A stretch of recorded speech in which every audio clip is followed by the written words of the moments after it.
students, welcome back to important questions in surface areas and volumes. This is question number 9 and let's read the question.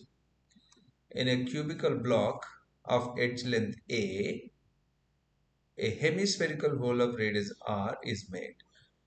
Determine volume of the remaining part of the cube. So you have a cube, in that we have removed hemispherical part. Then what is left over, in that we want to find the volume. So it's a simple question.